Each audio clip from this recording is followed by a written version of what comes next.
टिफिनसाठी आणि जेवणासाठी मस्त भरलेलं असं वांगं बनवलं होतं. त्यामध्ये बटाटाही टाकलेला होता, कारण सहज आम्ही वांगं जास्त खात नाहीये. आणि इथे मस्त टिफिनसाठी चपातीचा भुगा, काही ठिकाणी तुकडे बोलतात, चपाती आणि भात, भरलेलं वांगं असा डब्बा बनवलेला होता. त्यानंतर इथे मस्त माझ्या मैत्रिणीने असे गळ्यातले पाठवले, ते सध्या लेटेस्ट खूपच ट्रेंडिंगला आहे आणि मलाही खूप आवडले. घरातले कामं आटोपल्यानंतर आम्ही बाहेर कधी जातो असं माझ्या अगस्तेला होतं. आज लवकरच बाहेर आलो आणि मस्त त्याच्या हाईट एवढीच बॅग त्याला भेटली होती.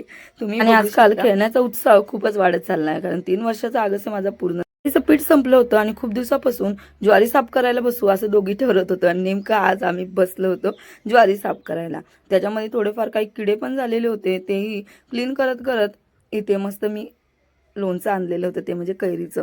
मस्त असं टेस्टी आणि आंबट गोड. आमच्या मम्मीनाही खूप इच्छा झाली होती, पण त्यांना जरा सांधिवात आणि आंबवात असल्यामुळे त्यांना आंबट जास्त खायचं नाही, म्हणून मी खात होती आणि त्या मला बघत होत्या.